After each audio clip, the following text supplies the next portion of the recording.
But Yeah. Naiya, I guess go ahead and kick All things right. off. So, thank you so much for being on tap, Terance Shipman. We have the pleasure of interviewing you today and learning about your success in your book writing as well as your, your history and teaching. So, where I want to start first, I want to ask you, how long have you been teaching? This is year number 27. 27. Oh my goodness. And what all have you taught? What all grade levels? I've taught kindergarten, Kindergarten? first. How long? Yes. We got a feedback. Let me turn back down a little bit on my end. I've taught kindergarten, second, third, fifth, sixth, seventh, eighth, and did an internship in high school and did another internship at Clark Atlanta University Athletic Department. So I Oh from the gosh. beginning to the end. Wow. Wow. Okay. So tell us about how you got, your book writing. Where did it all begin? I've always kind of been a writer, but for years I've been carrying around these ideas in my head about writing about my kindergarten experience. I taught kindergarten for 11 years, and it was absolutely some of the best experiences I had as an educator. And I still keep in touch with a lot of my former students. We have a group on Facebook called Team Shipman, and that's made up of former students, parents, and educators. And they kept bringing up about how much fun it was in kindergarten, not the other grades, just kindergarten. And these are like grown people now, still talking about their kindergarten years. And so I said, okay, I need to sit down and put these stories on paper. And the first two stories was actually it was three. It was December celebrations and first day of school and what's the other one? Field day. Because those are the ones everybody talked about the most. And so finally I sat down one summer about 5 years ago and started writing. And first day of school was supposed to have been the first story, but it didn't happen that way. I had to change illustrator several times. So it ended up being December celebrations ended up being the first story. Okay. Okay. So you said these are life stories of your past students. So do they get in touch with you and just tell you their experience and then you just write it down on paper, or how does all that work? Well, they told me when I first started about those. I think field day and the December celebrations kept coming up. So I just sat down and wrote them on my own. And now all the stories are coming from me.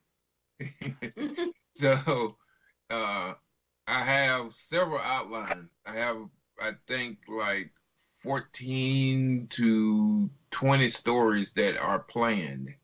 I have, I published three so far, but I have one that's in the process now in production. It's finished. We Oh, just got to upload it. And I wow. have another one that the illustrator is working on now. And I think last summer I wrote three that's just sitting waiting for him. Oh So my. yeah. So tell me what when you writing these books and your thinking and you're putting them together on paper and things like that, what goes through your mind? What are you trying to tell the audience reading the book? Are these just like bedtime story books, or are they like experience where people can learn from? Uh Basis experiences people can learn from. Uh Yes. and Okay. remember and reminisce. Because Yes. they're geared towards K through um we say third or fifth, because I have some older kids who like to read them too. And adults Yes. like to read them. There's a lot of adults who read the stories and they were like, wow, I remember these days, or I remember my child going through these days. So there are stories that can help kids that are preparing to go to kindergarten, but there are also stories that can be read by anybody. The December celebration story can be read by any uh, grade level because it takes you. It's not only about Christmas. It's showing how in December we're celebrating Christmas, Hanukkah, and Kwanzaa. So people of all races and all religions can look at this book and say this is a great multicultural book. And I think that's the most important thing about my class too. Uh, all my students are multicultural. I didn't only teach African American students. I taught African American, Asian, Hispanic, white. We all were in there together, and we just had a great experience. Hmm. Right, right. So it's like, and I like how you put it that it's not so much as set on one culture. It's everyone, and I love that. So your book, you where can you find it? Is it on like Amazon? Where is your book published at? Where people can look for it? Well, I am the publisher. Team. So the first place I'm gonna tell you to go is Team Shipman Publishing. The first place I tell you look is my website, TeranceShipman.com. Real simple, all one word. And to if you order from me, you will get an autographed copy. It's safe. We have PayPal, secured payment, so there's no problems with that. And I ship almost, if I see your order come in an afternoon, I'm trying to get it out the same thing or the next day. We are everywhere. Our books are distributed everywhere. We're on Amazon, Walmart.com, Target.com, Barnes and Noble. You can what's the book place? Audio book, Audible, Apple, Google. I have done extremely well. I say we because it's not just me, it's a team of people that work for me or with me. I don't say for me, I say with me because Right. it takes us all to do it. We have done an extremely well job these past couple of years making sure that the book is distributed everywhere. So if you just like Amazon, you can order from there. If you like Walmart.com, you can go to Walmart.com and get it. It's up to you. So tell me, not so getting off of your book. Tell me about your teaching. You have taught, like you said, several grades and taught. You're in Atlanta, Georgia. Is that correct? Yep. Yep. And you and I understand you went to Tuskegee University. Is that the Yes, college that? that's right. That's one of them. I went to my undergrad was Tuskegee.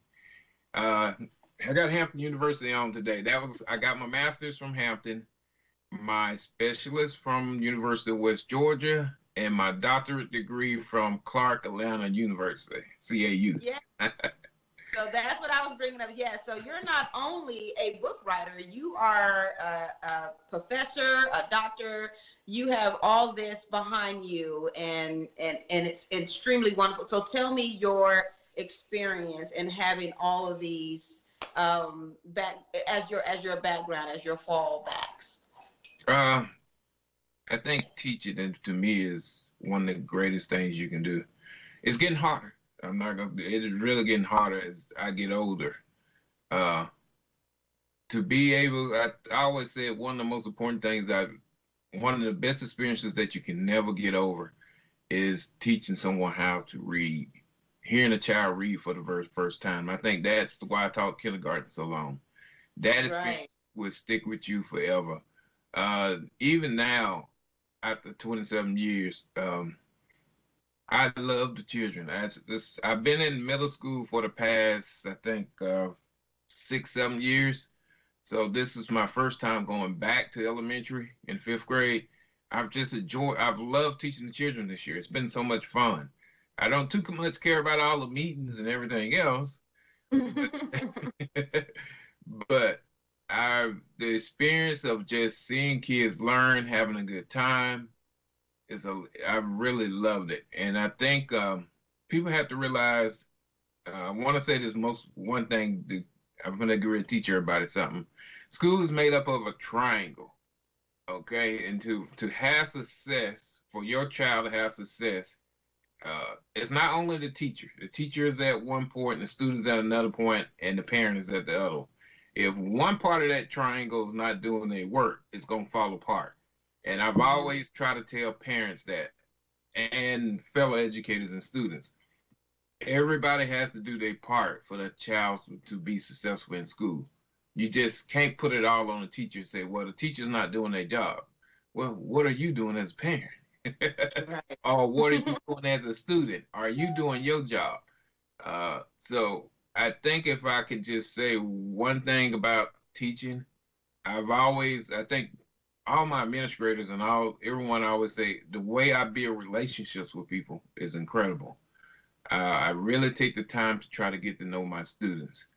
And if you want your child to be successful, all three of us gonna have to work together. hmm So with all the history that you have, we do know that there's hardships that comes with that. I mean, it's Mhm. not always and cream writing these books and doing what you do as far as teaching and then having this that you're doing.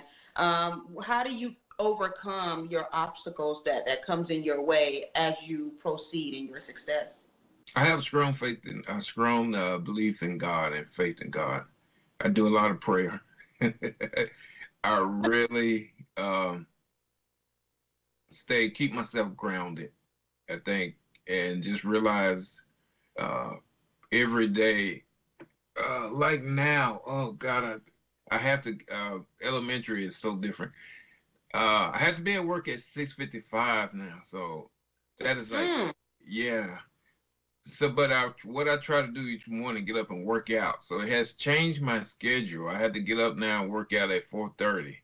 And so every mm. morning I try to get in exercise before I go to work because it makes me feel so much better and energized before I go to work. And I can tell the days that I don't work out, I feel it. It's a difference. So I always believe number one, faith in God. Then number two, take care of yourself. Right. Clark Atlanta University, one of my great professors always told me, the main thing you have to do, no matter what, rule number one is take care of yourself. And if you Right. take care of yourself spiritually, mentally, and physically, I think you'll be okay. Right. Awesome. So you got to keep your body healthy, and it makes the day go You got that to keep much your better. mind healthy too. Don't forget Right. that. Exactly. Exactly. So for all you guys that don't know, this is my uncle. He is very successful in his career. I love him to death. I do appreciate your time with us. Thank you so much for sharing your success in your story with us. And where we can find your book, you said it's on Amazon, Books and Nobles. Please definitely go get it. What is the name of your book so they can find them? uh, Mr. Shipman Kindergarten Chronicles. There you go. or All right. the easiest way to find me, it was funny because one of my students this year, she was trying to be funny. She was like, I Googled your name and you're famous. And just Google my name. So if you Google my name, I will pop up. It's one R, Terance Shipman. And if you will see, you'll be like, wow. So you can find me in there. You can find me. That's the easiest way I say to find me. Thank you so much. And thank you for all your time. And we appreciate you, my Uncle Terance. Thank you so much.